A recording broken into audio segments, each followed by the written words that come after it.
Quando i cacciatori giunsero in cima al monte, di fra i tamerici e i sugheri radi, riapparve l'aspetto della vera Sicilia.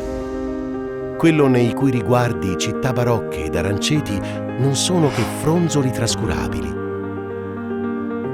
L'aspetto di un'aridità ondulante all'infinito in groppe sopra groppe, sconfortate e irrazionali, delle quali la mente non poteva afferrare le linee principali, concepite in un momento delirante della creazione. Un mare che si fosse ad un tratto pietrificato nell'attimo in cui un cambiamento di vento avesse reso dementi le onde.